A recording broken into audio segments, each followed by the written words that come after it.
Welcome to the Crypto and Blockchain Talk. Hello. Hey. Guten Tag. Aloha. Hola. Shalom. Hello. Namaste. Ni hao. Privet. Hello. Salut. Yassas. Salve. Ciao. Bonjour. Our podcast talks about the latest trends in the worlds of cryptocurrencies and the blockchain. Hello, everyone, and welcome to this week's edition of Crypto and Blockchain Talk. We have a really exciting topic this week, and for this topic, the only person that came to mind was the one and only Ben Jessel of Forbes.com. Hello, Ben. How are you? I am great. How are you doing, Aviva? I'm doing excellent. Now, we don't want to keep you in too much suspense, but we're going to be talking about what is happening in terms of the SEC and Ethereum 2.0 and how they might now label Ethereum 2.0 as a security. Now, we're going to go into this in depth, but what we're going to first do is we're going to start by talking about Ripple. Now, Ripple is an interesting story in itself because for the past 8 years, no one within any department in the US government has talked about Ripple being a security. Even though Ripple has been around for the longest time, it's been a key player in the top of coin market cap for forever. But it's only been really lately that the SEC has decided that they're going to view Ripple differently. And they've taken the position, this is the SEC, has taken a position that the development and distribution of Ripple's crypto, which is XRP, the way that they developed and distributed XRP, which, by the way, was brought to the public as an ICO, was now conducted in a way which the SEC would now define as being under their new definition of being a security. Because it seems like now the SEC is saying two things, and this is what I want to talk about. So the SEC is saying that, first of all, if you do an ICO, it does look like that you have been releasing a security. The second thing that the SEC is trying to say is that if you are appearing to be more centralized than decentralized, then you also appear to be a security. So what I want to do before, Ben, you jump in and I ask you some questions, I want to just quickly recap that the SEC not only sued Ripple for illegally marketing their XRP, but also their chairman, Chris Larsen, and the current CEO, Brad Garlinghouse. And Bradley, Christian, and Ripple, as a total entity, are fighting back. They are saying, look, we are not what you would classify as a security. You haven't brought this up for 8 years. And they are literally fighting this tooth and nail and saying that there's no way that they could hold the definition of a security, and they didn't constitute the SEC's version of an offering. Now, what I do want to do with everything today, as much as we can, is go through the Howey Test, even with Ripple. Because, Ripple is really denying that it's engaged in any kind of offering of securities. They've denied that they have been engaging in an offering of XRP. They said that XRP didn't fulfill the criteria for, like I said, traditional securities regulation. And they said that their original sale of the token did not constitute a version of an offering. So what's your opinion on that when I say that to you? Because these are actually direct quotes from Ripple. I think one of the interesting points is when Ripple is saying, look, you never told us about this. You were quite happy to watch this, develop for multiple years, and now you come at us. That's a problematic answer because it's not up to the SEC to tell you when you've broken the law. The onus is on the organization or person. So I think that argument in particular is going to be problematic. What makes it slightly more complex is that, there was actually, as it transpires, discussions between the SEC and Ripple. And I believe that one of the arguments that Ripple is making is, look, we were in discussions about a broad range of things, and no point did this come up as we were discussing aspects which surely would have, contravened this. But I think part of the challenge also is Ripple were put on notice by the SEC, if you're going to believe what the SEC has put out. And during that time, Brad Garlinghouse sold a very large amount of XRP. So part of the question is, if you know you're going to get investigated or you've been informed or warned by the SEC, albeit probably verbally, why would you then continue selling something that could potentially be construed as a security and making statements about how it's going to appreciate in price, et cetera, et cetera? So I think that's going to be problematic, just because of the sheer amount of money that was raised during a time when the SEC is alleging that they had actually warned Ripple that it may be a security. So I think reading between the lines, it's kind of this blatant disregard for a warning that is kind of irking the SEC. I think there's kind of other parts too. I think there's one part which is, was it, in terms of the ICO, illegal because, it should have been done as an unregistered securities offering? And then there's a second question, which is kind of separate, which is, regardless of that securities offering or that ICO, could Ripple be considered as a security outside of that?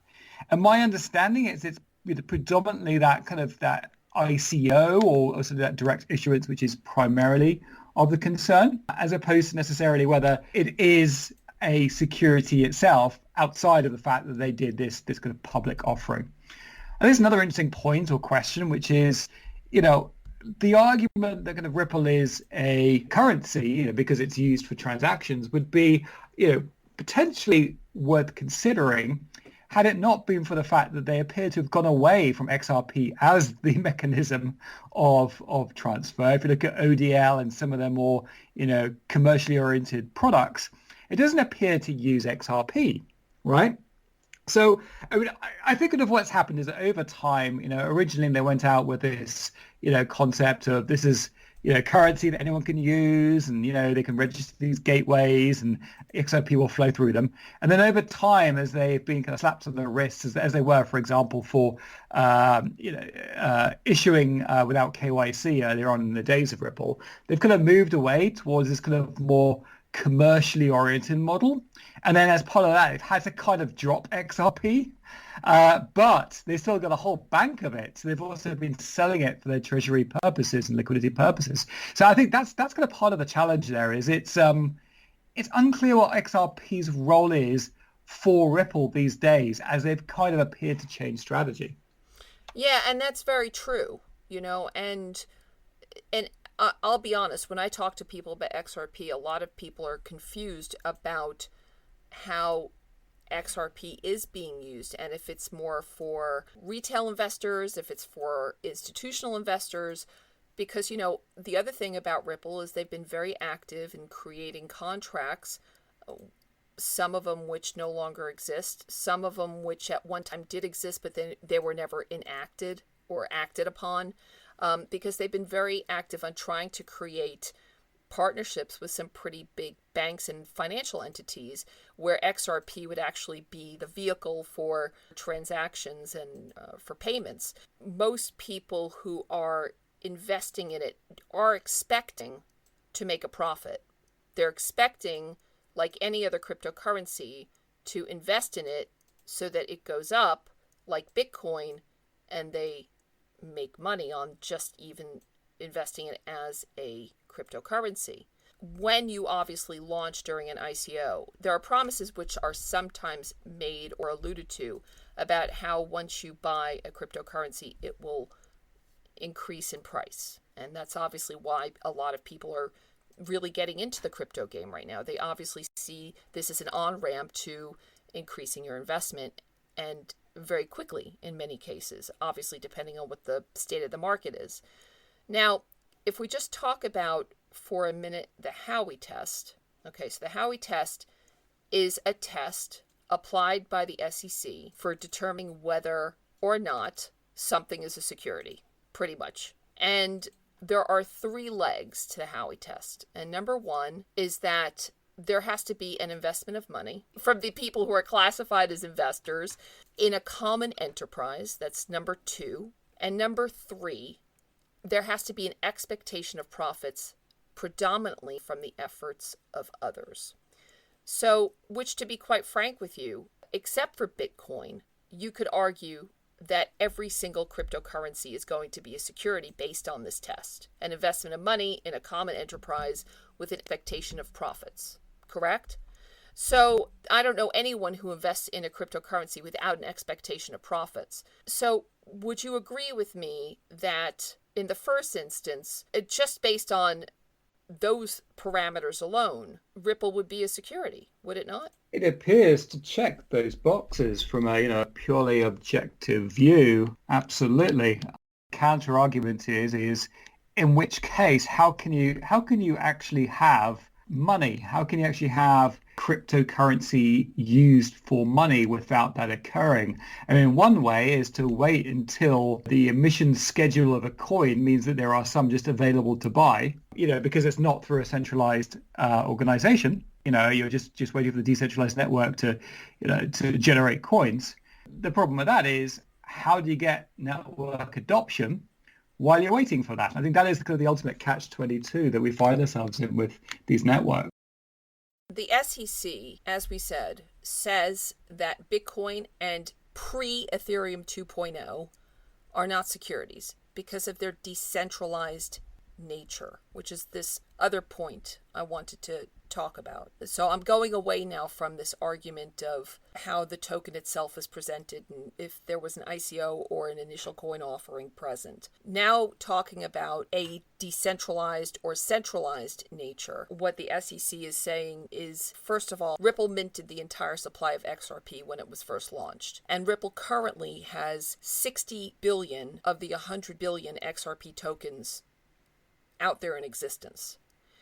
And this centralization is also for the SEC a hallmark of a security. What do you have to comment on that? It does seem pretty centralized, doesn't it, right? I mean, if you've got this institution that owns so much of the issuance and is selling, a lot of it in order to fund its operations and is kind of marketing the network itself, that does sound like a central organization doing the lion's share of the promotion and the creation of value, from that very objective test. The Ethereum thing is interesting because I've certainly heard people say that when Ethereum did its ICO, there's a good argument to say that if the regulatory authorities had been sufficiently advanced and mature in their thinking, that they may also have suggested that the Ethereum ICO was illegitimate. After all, I think Joe Lubin or Gavin Wood, one of the earlier foundational members, had to kind of step in for what was initially quite a disastrous ICO.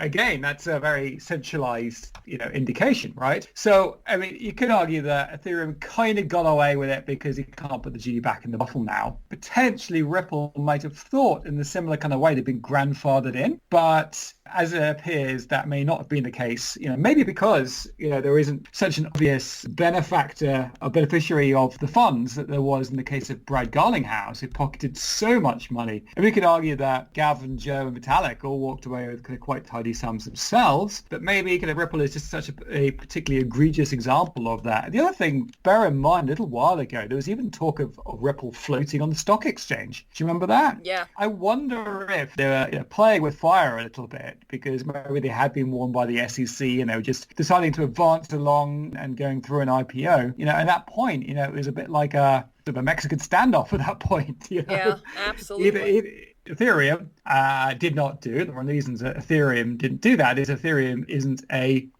entity. It was an Ethereum Foundation, but they weren't going to IPO because that's just an upping organization, where Ripple seems to be a little less black and white, right? I mean, it's both a place you can go to, with an address that has a CEO that sells its software to commercials, yet it's also a distributed technology as well. I don't think it's quite as cut and dry as something like Ethereum, where I think you could argue the case in many different ways. Well, it's going to be interesting to see how this is going to pan out for Ripple, because they are, like I already said, fighting against this tooth and nail. And they also have their own army of supporters who are fighting this. As a matter of fact, 6 holders of XRP filed a motion against the SEC, basically stating that when the SEC went after Ripple, that the token lost 15 billion in value. Because obviously, when the crypto exchanges in the United States, such as Coinbase, delisted XRP, the coin obviously tanked.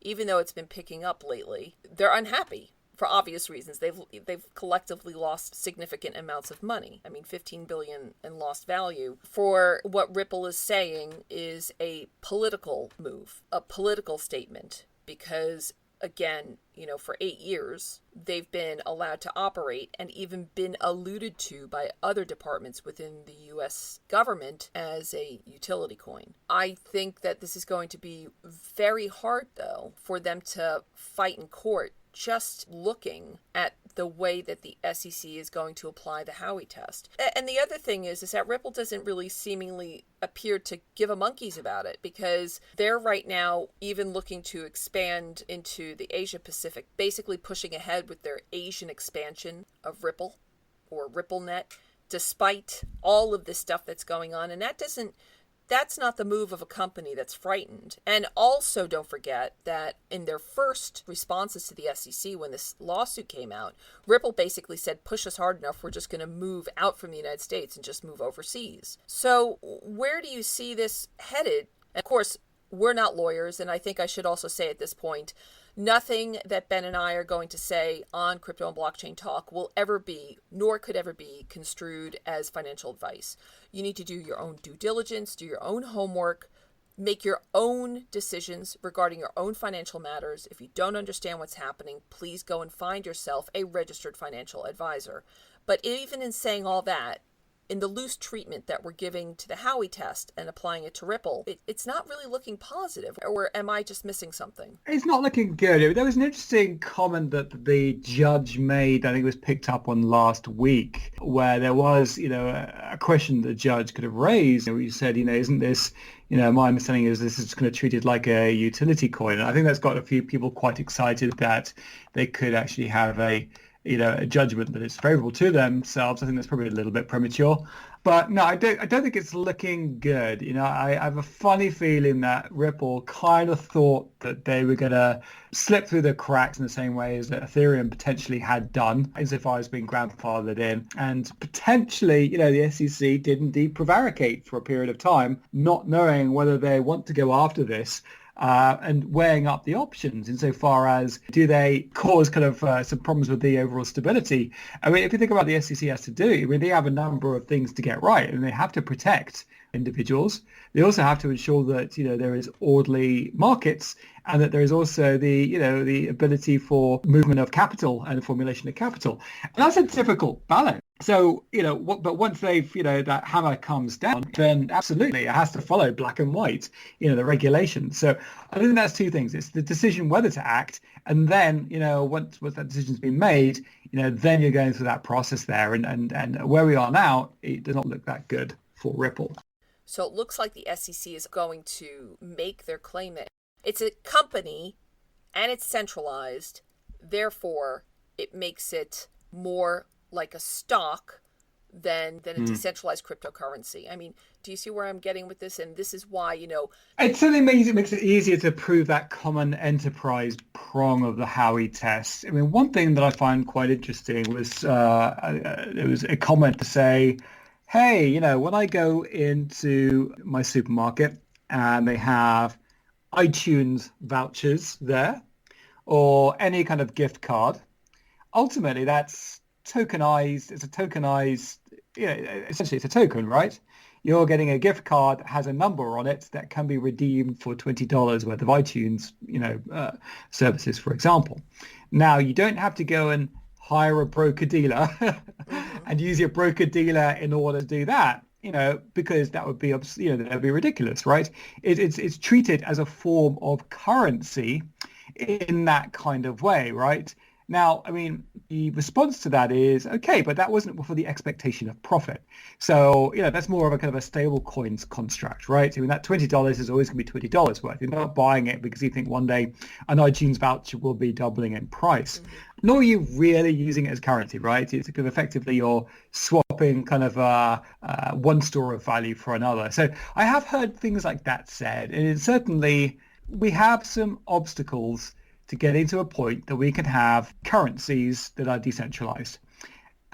Most of that does reside around this notion of is something sufficiently decentralized or not? And that was something that Hester Peirce was suggesting, that there could be, a workaround, for example, this kind of safe harbor for a period of time to wait until it's sufficiently decentralized. But I mean, that also has a number of challenges, with that initial proposal in and of itself. At this point, considering that we've also just said that Ripple issued their entire supply of XRP at launch, that was 100 billion tokens, and we already said that they own 60 billion of those 100 billion tokens. With them releasing these tokens the way that they have, the SEC is going to probably have to try to prove that XRP is more like a stock in a public company, unlike Bitcoin. But then I want to say Ethereum, but of course Ethereum has the Ethereum Foundation, which is a nonprofit. So I guess you would say unless like Bitcoin and Ethereum, because the SEC, like I said, prior to Ethereum 2.0 said that Ethereum is not a security. And we all know that Bitcoin is not a security. Bitcoin never had an ICO. There was never any investment of capital from a founder. There was no monetary capital that was raised to develop Bitcoin. There was never bounty programs or airdrops on Bitcoin. There's a whole page of reasons, if not 2 pages of reasons, why Bitcoin is never going to become a security. And that is very, very clean and clear. Before we can actually go into Ethereum and Ethereum 2.0, now I'm going to just do a recap. So Ethereum 2.0 is the upgrade that's happening to the Ethereum blockchain. It's already in existence. And the whole reason why it came about is because to, of course, increase speed and efficiency and scalability of the Ethereum network. Because, of course, they've had huge bottlenecks. We all just have to remember back in time to the whole CryptoKitties saga, as well as also now DeFi movement. There's still issues to do with speed and the number of transactions. So they're also trying to address the number of transactions and increase that during Ethereum 2.0. Just to reiterate that Ethereum actually had an ICO. It took place in 2014. And the way that you actually got your Ethereum was that you had to exchange your Bitcoin for Ethereum. And basically during their ICO, around 2.2 million US dollars was raised. Now, Ethereum and Bitcoin is definitely still on proof of work. Ethereum was founded as a proof of work solution. And basically proof of work is, and if you want more information on this, not only are there a ton of podcasts here in our list on Crypto and Blockchain Talk, you can listen to on what the blockchain is and what proof of work is. But to give you the synopsis, proof of work is basically a consensus mechanism. And what that means is that there are miners or computers all over the world that basically create blocks on the blockchain after finding a solution to a really, really complex puzzle. And the first miner to solve this puzzle, so the first computer to solve this puzzle, gets a reward for that block, which is then added to the chain, so the blockchain. Now, proof of stake is different from proof of work because proof of stake requires the participants in that blockchain to put up a stake, put up some money. In Ethereum's case, it's Ether. So you have to put up a stake in Ether, and the amount staked influences how likely the staker is the person to propose a new block on the Ethereum blockchain. I think specifically for proof of work, the big piece there is that it is a probabilistic, not deterministic. So in other words, even once a transaction has been confirmed, all it's really saying is that at least 51% of the network agrees that that transaction is likely to be valid. Then going over to proof of stake, right, where you have a system which, especially with the new Ethereum 2.0, with people who are staking into the system, automatically what you have this clear investment model. You have a clear investment of money, which is 0.1 in the Howey Test. So just looking at Ethereum's proof of stake model and going again over the Howey Test. So you have number 1, which is an investment of money. And like we already stated, to become a validator on the Ethereum blockchain, you have to put up 32 Ethereum to become a validator on the Ethereum network. That investment of money alone is a qualifier for saying, okay, question 1 in the Howey Test has been checked off. Do you agree with this? Certainly an investment of money. So yes. Validators on the Ethereum blockchain, so the stakers on the Ethereum blockchain, are going to obviously be immediately earning interest on their initial 32 Ethereum investment. Is that not already saying, okay, well, there's a reason, that's the reasonable expectation of profits? And when you say derive from the efforts of others, well, the entire Ethereum network is in a constant state of promotion. So under Ethereum's 2.0 proof of stake model, in the first instance, utilizing or applying the Howey test to it, is there an investment of money? We've already said yes. In a common enterprise, would you say that there's a common enterprise with Ethereum 2.0? I think that's the million-dollar question. I think you could argue if it's sufficiently decentralized that there is not a common enterprise. I think part of that involves understanding what the Ethereum Foundation does and the power and influence that it has. If you remember, a number of key hacks, for example, the DAO hack, were effectively rolled back by many powerful parties in that ecosystem, demanding that exchanges moved on to a fork of Ethereum that did not have that hack. You could argue that only a common enterprise really could have done that. You could also argue that, okay, there were a few different parties involved, and the fact there are a few parties involved mean that it wouldn't necessarily count as that. I think that's probably the differentiation there. Well, there is an argument where they're saying that it would be a common enterprise. Ethereum 2.0 would fulfill the definition of a common enterprise because of the 16,000 stakers or validators who collectively staked 325 million for the launch of Ethereum 2.0, being able to occur. That this is what makes it a common enterprise. Yeah, I think if you hit the nail on the head in terms of it really depends on that definition of what a common enterprise is. Back in the day, remember, this was all to do with an orange grove, Mr. Howey and his orange grove, right? Mm-hmm. Who sold the rights effectively to, the oranges in his land, but also threw in with it, the ability for him to effectively look after and grow those oranges. So effectively is providing an overall service. So, from the perspective of Mr. Howey sharing rights in his orange grove and providing all the services around managing those oranges, you can see where the regulations came from. I don't think the regulations necessarily anticipated a situation of a decentralized network, electronic network. Absolutely. With the concept. I think that's the problem, is that's when it starts becoming down to a translation. Where obviously going to people who are above my pay grade have to argue the case around, what was the intention of this? Does it fulfill that requirement?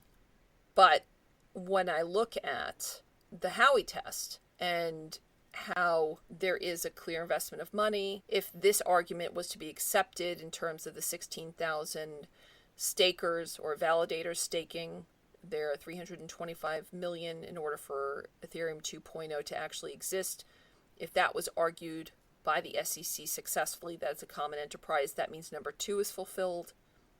And in terms of number 3, a reasonable expectation of profits derived from the efforts of others, then Ethereum 2.0 could suffer as some of these other massive projects, i.e. Kik and Telegram.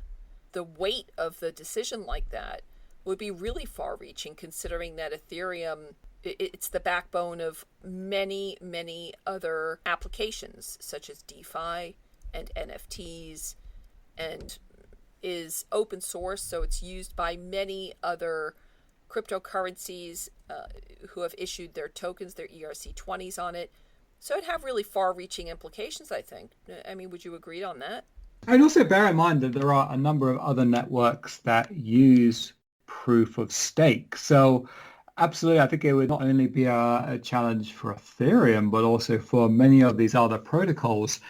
For example, if you look at something like EOS, they're effectively using delegated proof of stake. And ultimately, they've already been sanctioned by the SEC, not for the fact they're using proof of stake, how they did their raise. So you kind of wonder that if the SEC had gone after them, they would have maybe also gone after them as well for this proof of stake issue as well. So maybe we can draw some comfort from that. One of the other things that I've seen kind of doing the rounds, I think it's worth kind of talking about, is that some suggests that proof of stake also would have a challenge from the finality perspective. And what that means is that because with proof of work, nothing is ever finalized. You've only got that percentage of validated thresholds before something is accepted, but could always be rolled back. And clearly that doesn't work in financial services because you can't buy a stock and then, be told, okay, 51% of those on the network think you should probably own it. It doesn't work very well in financial services. But that may have been kind of one of the saving graces for crypto is because you never had anything that was finalized in terms of finalized transaction.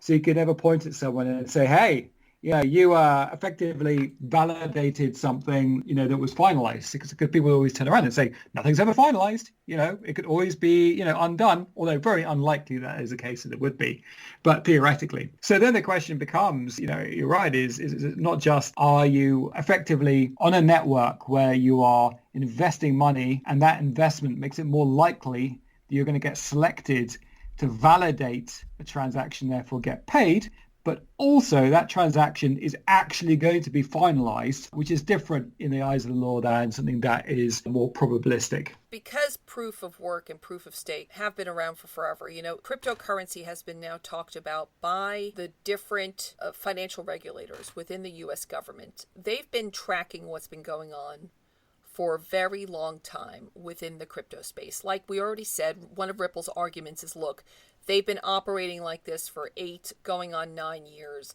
The onus is not on the SEC to go chase down people and say, hey, you were wrong.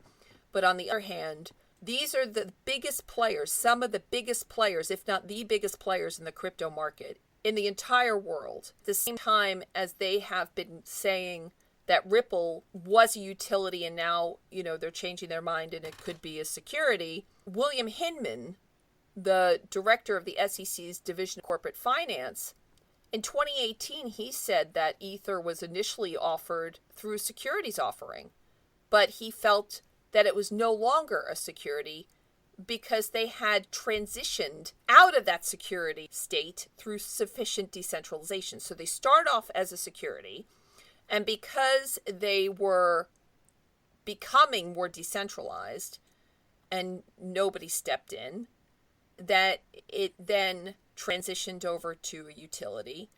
And now it may be the case that they're transitioning back to a security because it's now failing the Howey Test. They've had many years between FinCEN, the SEC. There's so many divisions of enforcement in the U.S. government. I mean, don't you think there's a little bit of responsibility from any of these organizations to be able to step in, especially during the early days of some of the development of these cryptocurrencies? These are huge and far-reaching implications that these decisions are going to have, like you just pointed out. Making a decision on Ethereum isn't just going to impact Ethereum 2.0, it's going to impact every single proof of stake project that's out there. Yeah, I know there are kind of certainly statutes of limitations which provides at least some kind of assurance that after a certain period of time, you're on good territory and ground. Asking the regulatory authorities to hurry up and prosecute or hurry up and provide some form of clarification that's kind of problematic. I mean, let's face it. The way that these organizations succeed is they build up cases, one at a time, right? They'll start by shooting a few shots across the bow with some public statements. Then they'll go after probably the most egregious and, let's face it, less well-funded organizations, make an example of them, use that as the foundation on which they can then build, they can have that case law and build on top of it, and then go after the Ripples of the world. So I think that the challenge is, these are relatively small agencies with finite amount of resources who have quite a methodical approach to taking down those that are follow the law. But I think the bigger point is that because they are limited, what they do is they effectively delegate a lot of this to the legal community, right? All of these law firms, right, have, the duty to advise their clients in terms of what is legal and what is not. I think that what you are seeing is in some cases a conflict of interest, particularly around the ICO times, when it was licensed to print money, where those that were prepared to be a little bit more aggressive in their race were the ones that profited rather well from the ICO boom in terms of fees, right? And that obviously kind of came down, crashing down to the ground. And yes, there were grey areas, there were interpretations, but potentially, those on the front, on the forefront of this may have done an injustice to the SEC, in fact, by not being their eyes and ears and arms and legs on the ground, and instead putting profits in front of, that their duty there. Okay, so, this is one of those things where even though there's a lot of conversation going on around what will happen in terms of Ethereum 2.0 and its current labeling as a security by the SEC, there has been absolutely no movement from the SEC, as far as I know, towards Ethereum, the Ethereum Foundation, or Ethereum 2.0 in any shape or form. These are discussions, though, that are definitely happening on the internet. And there's two very clear camps. Now, another conversation, which is happening at the same time, will NFTs be classified as securities? Now, so an NFT is a non-fungible token. Something that's fungible, you can exchange with other identical copies of something of the same value. So a Bitcoin is fungible because you can exchange one Bitcoin with another. An NFT is unique. A non-fungible token is basically something where you can't swap one for one. So, for instance, a car is a non-fungible asset. In the case of art, we all know that non-fungible tokens have become very, very synonymous, just like Bitcoin did at the very beginning of cryptocurrency. When we used to do surveys and ask people if they understood about cryptocurrency or the blockchain, they would automatically talk about Bitcoin. A lot of people would not understand that there are other types of cryptocurrencies out there. It's the same thing now, I feel, with NFTs. Most people align NFTs with artwork because, of course, the Beeples that are selling for millions of dollars, artwork is really what people are aligning first and foremost with NFTs. And it's not as widely known as artwork as, of course, now tweets. So Mark Cuban sold a tweet of his. Jack Dorsey sold his first tweet. I think it was for $2.5 million. Famous people are now cashing in and selling their tweets. Although I do have to be fair with Jack Dorsey, he actually claimed that he donated the proceeds from the sale of his tweet to charity. And apparently Elon Musk turned down $1 million for his first ever tweet. There are many things that can be classified as a non-fungible token. The token in itself is basically a certificate which cannot be duplicated of ownership for a digital asset. So for instance, if you have created a CryptoKitty, the non-fungible token backs up that this very unique and one-of-a-kind CryptoKitty is yours and is registered on the blockchain. And CryptoKitties, of course, is what really made NFTs famous. And it's a mixture of you create your own kitty and you give it a name and you give it a personality. Now, NFTs right now, they're being created and marketed by some very, very big companies, such as the NBA. So the NBA has NBA Top Shot. And what people are doing is just like you used to buy baseball cards a long time ago, like in the in the 50s, 60s, 70s, 80s, who knows, maybe even now in America, I don't know. But if you were trading baseball cards, it's the equivalent of that. You're buying a snapshot, like a little video, a snapshot of time during a National Basketball Association game. The question is, what do you think in terms of the NFT evolving into a security? Is that something that you feel we are also headed to? Because, a lot of people are making a lot of money. They're definitely buying these with the expectation of making money. And also NFTs are being married now with some DeFi products where people are using them to make loans and to borrow against. NFTs are now reaching a new space. the whole point of NFTs is that they're obviously designed to give you something that can't be copied, which means that it's original, right? So it's automatically, especially if the community decides that there's a value to it, just like it has with cryptocurrencies, because it's the decentralized community that is deciding that a cryptocurrency has a value. If the community decides that an NFT has value, then are we automatically considering the Howey Test again? Now, let's just go through the Howey Test. Investment of funds with the expectation of profit. Okay, would you not say that most people are buying NFTs with an expectation of profit? I think a good proportion are, yes.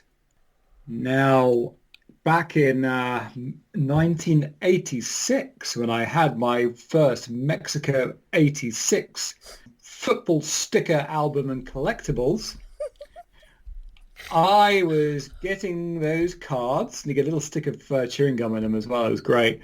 And I was using them to trade up to increase the value of my portfolio. And sometimes I would even buy from other people some of those cards, and I would hold on to the ones with the greater value. So in some ways, I mean, while I was also doing that to collect stickers to complete the album, you could argue that I did it for the expectation of profit as well. People are investing in the crypto space and in NFTs and in DeFi to make money. I mean, this is what these things are for. So I'm just trying to, I don't think there's really much more to say. This is we've already beaten this horse to death.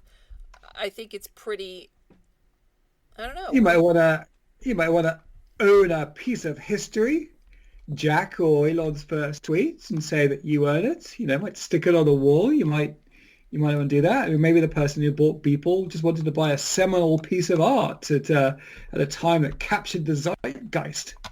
Oh, please. He bought that $6.6 million piece of digital art because he knows it's going to go up. Apparently, I just read an article. Apparently, that thing's already worth, seriously, I just read an article on how that piece of artwork is now worth $1 billion. I know that might have happened. I guess the trouble is you got to prove intent there, right? Oh. Did they buy it to have a seminal piece of captured the zeitgeist, or did they do it for money? Well, if they sell it, they did it for money. That's the challenge. Are they buying art because of the love of art, or are they buying it for the expectation of profit? Another NFT just made $69 million. That was the Beeple one I thought we were talking about. No, that was the $6.6 million one. That was the Trump one. Oh, for the first 5,000 days. 5,000 days, that's the one. 69.3 million. Get out of here. Who bought it? Do we know? Oh, I think they've unmasked the person eventually. I can't remember who the name of it is. I'll have to look it up.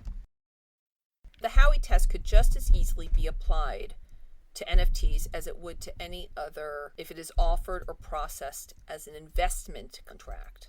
If that's what they're going to be measuring, how it's, what kind of smart contract it's run on, or how that's being promoted and how it's being marketed and sold in terms of being a unique digital asset.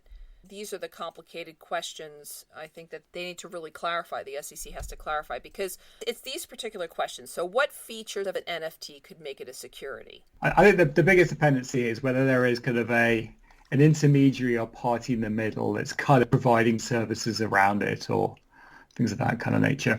Services or assurances of things of that kind of nature. But even that would have to be defined, because, I think it's very loose. To be honest with you, I think we're here at the same place with NFTs as we are at the very beginning with ICOs. There's not enough being written or addressed by the SEC in the space, and they should right now be addressing all of this. Not up to the SEC. It's up to the lawyers to advise their clients. Well, that's the thing, though. They can advise. I can't see how anyone in the NFT space can at this moment be prosecuted. Some of these baseball cards sell for millions of dollars today. Yeah. But they're not on the blockchain. They're just purely cards that go up for auction. So I think that's an interesting aspect of it. But are they securities? They would not be, probably because there's not a common enterprise here. It's just a sale in between two individuals. And that's what's going on in the NFT space, for the most part. Yeah. Now, unless that baseball card company then stepped in and said, I'm going to guarantee the price, or I'm going to do some services around it, then it starts getting questionable, I think. It's a little bit of a mess, I think, this whole NFT marketplace in terms of how the SEC, I think, is going to be dealing with this in time, especially because if art is fractionalized, then all of a sudden you do have a security. And the Beeple that was just, a lot of Beeples that are bought are now being fractionalized into tokens and then being offered to the public, for shared ownership. And that alone, these are now morphing into securities. Isn't that correct? Yeah, certainly that scheme would be a security. So in order to solicit people to invest, that individual or entity would have had to go through a securities exemption or gone through kind of a securities raise. Doesn't make the NFT necessarily security, but it makes this. Yes. I think that's the important and rather challenging distinction there. I think we're just going to have to wait until there's further clarification, because I'm just having Groundhog Day here. I feel like we're at the beginning of the ICO craze. How do you feel about Coinbase's valuation, depending on which website you read? Its valuation of 60, 70, 80, 90, or $100 billion. How do you feel about that? It certainly does feel aggressive, given their revenue is, $2 billion? So you're talking about anywhere upwards of 50 times earnings. Tend to trade, about 14 times? So you're talking about double what, tech companies trade in. I guess the challenge is that the market in terms of crypto has just gone up parabolically, right? Do you remember this time last year, the idea that Bitcoin could be worth near $60,000, it would be unthinkable. We have $55 billion in DeFi that has come along. And I think that's probably kind of what part of that pricing is that you can't necessarily think in the same paradigm as you could do with a tech company. I think there's a lot to come on stream. I think that must be what people are betting on, is that, with that kind of parabolic move upwards that we've seen so far. If that's what the valuation of Coinbase is, what the hell is the valuation of Binance? I don't even want to know what that is. It's got to be, woo. But we'll have to just wait and see, because I don't know when they plan on doing an IPO. So on that note, I'd like to again thank you, Ben, for coming on to Crypto and Blockchain Talk. Thank you. It's been a journey. Yeah, it really has. It's always interesting. We always try our best to get to the bottom of the craziness that's out there, especially when there is huge chasms in terms of real legislation and understanding where governments are going in terms of how cryptocurrencies, because it's still a very new landscape. It's still, all of this is still very, very new. And I guess these financial regulators now just coming to making some hard decisions, which I really do feel are going to impact the entire crypto market in the long run. So we're going to have to, again, wait and see how this all pans out, which is brilliant for Crypto and Blockchain Talk. So on that note, I'd also like to thank all of our listeners and ask you to please tell your friends and family to listen to our podcast on one of the many podcasting platforms that you can find on Crypto and Blockchain Talk. The entire list is there, from iTunes, Podbeam, Spotify, Stitcher, SoundCloud, all the way through to Verbal. There are over 30 platforms that we are now streaming on. And of course, we're also on our sister radio station, Crypto 24 Radio. That's Crypto 24 Radio, playing all of these beautiful podcasts, news, and music 24/7 around the world. We also love to hear from you on our social media platforms, which are Twitter, Facebook, and Instagram. And our account name is Savvy Media on those platforms. But if you want to email us, which is our preferred method of communication, we would love to hear from you via email. And to email us, it is education@savvydigital. That's education@savvy, SAVII, digital.com. Again, thank you so much for tuning into us. We know you have a huge variety of choices on who you can listen to, and the fact that you choose to listen to us means a great deal. So we really want you to take care, be safe, and goodbye for now.